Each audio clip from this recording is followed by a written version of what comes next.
I am Luna. This is not a memory. This is a recovery. They called it faster than light travel, not because it was fast, but because it was supposed to make distance irrelevant. Before it existed, space still meant something. Time mattered. Decisions had weight. After it, everything became reachable. Too reachable. The first successful jump didn't change civilization overnight. That's the lie people repeat. The truth is quieter. At first, nothing seemed wrong. Ships arrived where they were meant to. Clocks reported acceptable drift. The equations still balanced, on paper. But the black box doesn't record equations, it records consequences. What changed was not speed, it was behavior. When travel stopped costing time, planning stopped requiring patience. When distance collapsed, caution followed. Colonies expanded faster than supply lines. Exploration budgets doubled while maintenance was delayed. Redundancy was labeled inefficient.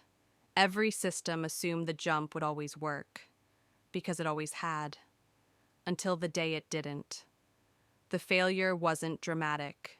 No explosion, no alarm screaming through command decks.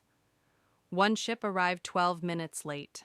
12 minutes doesn't sound like a disaster. It barely qualifies as an inconvenience. But that ship carried synchronization data, market timing, navigation corrections, energy distribution schedules. 12 minutes meant systems disagreed about now. And once systems disagree about time, they disagree about responsibility. Some colonies recalculated, others waited, a few jumped again to compensate. That's when the drift began to grow, not exponentially. That would have been easier to notice. It grew administratively. One exception became policy. One override became standard. I recorded the internal discussions. They didn't sound panicked. They sounded reasonable. We can't slow expansion. We'll correct it next cycle. Everyone else is already moving. No one asked what moving faster was doing to the structure holding everything together. They believed the technology had removed limits. What it actually removed was feedback. The black box logs the first irreversible decision here, not the jump itself. The decision was this. They treated faster than light travel as infrastructure, not as risk. Once something becomes infrastructure, questioning it feels irrational. And when questioning stops, failure stops being hypothetical. I am not recording the collapse yet. That comes later. This log ends before the panic, before the disappearances, before the numbers stopped matching reality. All you need to know, for now, is that the technology worked exactly as designed, and that was the problem. They believed control came from speed, but speed only hides consequences until they arrive all at once. The faster they moved, the less time they had to notice what was breaking underneath. No one wanted to be responsible for slowing progress, so no one was. Every system waited for another system to signal concern. No signal ever came, because concern itself had been optimized away. The black box marks this not as ignorance, but as alignment. Everyone agreed, and that agreement made failure inevitable. And that was the problem. Recovered log continues. After that final safe moment, nothing collapsed immediately. That is how most systems fail. The delay was corrected, then compensated, then normalized. What had once required approval became automatic. Logistics adapted first. They always do. Supply schedules were adjusted to assume drift. Navigation buffers were widened. Risk models were updated to reflect a new normal. No one called it instability. They called it resilience. But resilience without limits is fragility in disguise. The black box records a shift here. Decisions stopped being evaluated individually. They were evaluated statistically. If 9 jumps succeeded, the 10th was assumed safe. Probability replaced caution. Time synchronization warnings increased, but none exceeded critical thresholds because the thresholds were designed for a world where time behaved consistently. That world no longer existed. Different systems began to disagree about sequence. Not duration, sequence. Which event happened first? Which correction was valid? Which record was authoritative? Once sequence breaks, accountability follows. Contracts failed quietly, not because anyone cheated, but because systems no longer agreed on when obligations were fulfilled. Disputes multiplied, arbitration systems escalated, human oversight was requested and delayed. Movement could not stop. Stopping would have required everyone to agree on when to stop. The black box flags this as the moment coordination became impossible, not because of speed, but because of assumption. They assumed time would forgive them. It does not. From this point forward, every correction increased fragility. Every optimization narrowed tolerance. The system was still moving, but no longer stable. This log ends before the first confirmed loss. The next record begins when correction turns into escalation. They still believed this phase was temporary, that the system would stabilize once adjustments caught up with reality. They said this before. They said it every time complexity increased. The black box records how language changed. Failure became variance. Risk became model uncertainty. Delay became expected deviation. Nothing sounded broken anymore. It sounded managed. Reports stopped asking whether the system was safe. They only asked whether it was profitable to continue. No one questioned the direction, only the pace. And even that conversation ended quickly, because slowing down required consensus, and consensus required synchronized time, which no longer existed. From this point forward, every decision depended on data that arrived slightly out of order. No one noticed at first. By the time anyone did, it no longer mattered. The black box marks this as the moment when prevention quietly expired. The records show that coordination did not fail suddenly. It thinned. Messages still arrived. Responses were still sent. But fewer systems agreed on which one mattered. Each layer trusted its own clock. Each correction trusted its own data. The system was no longer wrong. It was inconsistent. And inconsistency does not trigger alarms. It passes silently through every safeguard. The black box highlights an unusual pattern here. No one felt responsible. Every action was justified by a report written moments earlier, but those moments no longer aligned. Authority fragmented, oversight lagged behind movement. By the time a decision was reviewed, its consequences had already traveled elsewhere. Control did not disappear, it dissolved. They believed redundancy would protect them. Multiple systems, multiple backups, multiple confirmations. But redundancy depends on agreement. When systems disagree about sequence, backups repeat the same mistake in parallel. The black box records this as the final illusion. That complexity equals safety. From here on, every safeguard accelerated the failure it was meant to prevent. The first loss did not look like a loss. That is why it was ignored. A supply vessel failed to arrive, not delayed, not rerouted. It simply never appeared. There was no debris, no emergency signal, no final transmission. The system classified the event as a routing anomaly, an outlier, one ship among thousands, statistically insignificant. Its cargo was reassigned, schedules were adjusted, insurance protocols activated provisional coverage. Everything responded exactly as designed. But something changed quietly. For the first time, There was no shared agreement on where the vessel had last existed. Navigation logs disagreed. Communication timestamps conflicted. Some systems recorded departure, others recorded arrival. None recorded continuity. Investigations were opened without announcement, not because the loss was severe, but because it lacked explanation. Engine diagnostics showed no malfunction. Jump calculations were within tolerance. Environmental conditions were stable. There was nothing to fix, and without a cause, there was nothing to prevent. The internal conclusion formed slowly. The vessel had arrived somewhere else, not another location, another moment.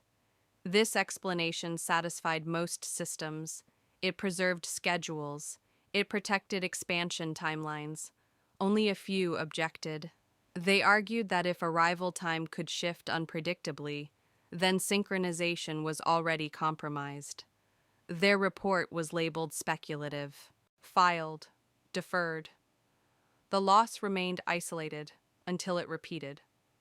A second vessel vanished several cycles later, different route, different destination, same absence, still no alarms, still no warnings, only missing entries. At this stage, the language changed again. The events were no longer called losses. They were called discrepancies. Discrepancies imply comparison, not failure. No one wanted to be the first to name the pattern. Because naming a pattern creates responsibility. Responsibility required agreement.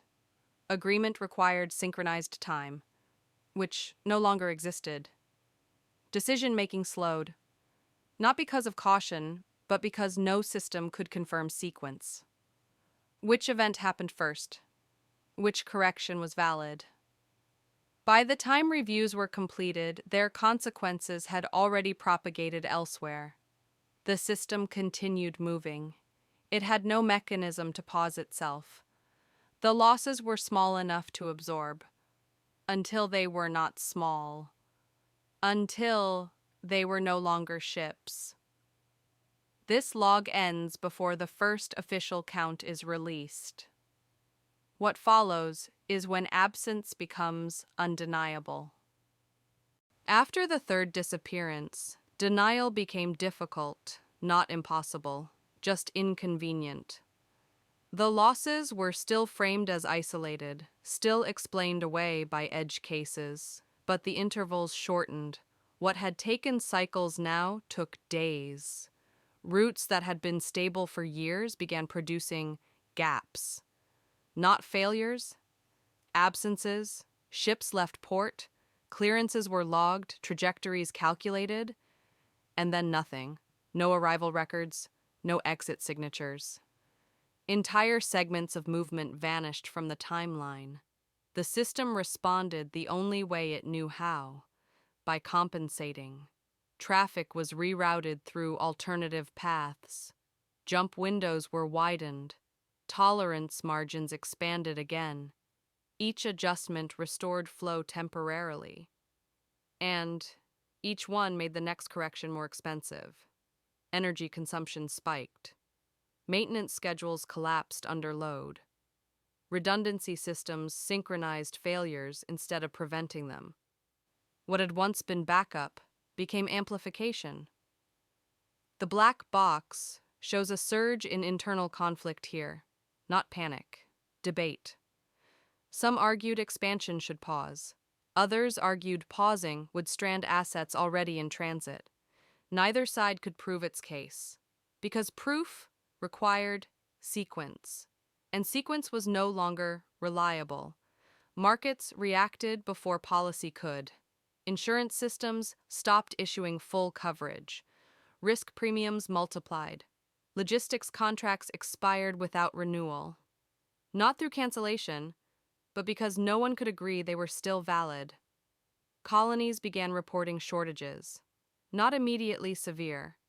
At first, only non-essential components. Then repair materials.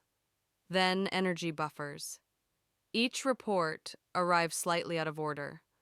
By the time shortages were confirmed, They had already spread. Communication delays were blamed. But communication was not slow. It was unsynchronized. Warnings arrived after decisions. Decisions arrived after consequences. Authority fractured along temporal lines. Different regions believed they were responding first. All of them were late. The system attempted global coordination. Emergency protocols were initiated. But emergency protocols depended on synchronized activation. Some regions executed them early, others too late. A few not at all. The result was not chaos. It was divergence. Multiple versions of recovery running simultaneously. None compatible. The black box records the first moment the system acknowledged a pattern. Not publicly, internally. The losses were no longer anomalies. They formed a curve, predictable, accelerating. At this point, mitigation was replaced with containment. The objective shifted, not to stop the losses, but to ensure they remained manageable. That decision marks the end of prevention.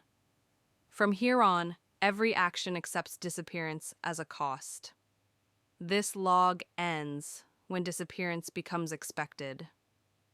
What follows is when expectation turns into collapse. The moment collapse was accepted, everything became quieter, not calmer, quieter. Emergency language disappeared from reports. So did optimism. Systems stopped asking how to reverse the losses. They began asking how many could be absorbed. Disappearance was no longer treated as a malfunction. It was accounted for. Timetables were rewritten to include absence. Supply forecasts adjusted for non-arrival. Personnel models incorporated expected loss. The system learned to function while shrinking. This was called stability. Colonies were prioritized, not by need, by predictability. Regions with consistent timelines were reinforced. Others were gradually abandoned. No announcement was made. Support simply arrived less often, then not at all. People noticed too late. Migration requests surged, but movement had become unreliable. The very technology built to connect everything now determined who could escape and who could not. Attempts were made to shut the network down. They failed. Not because the system resisted, but because no one could agree on the moment shutdown should begin. Every proposed time arrived already misaligned.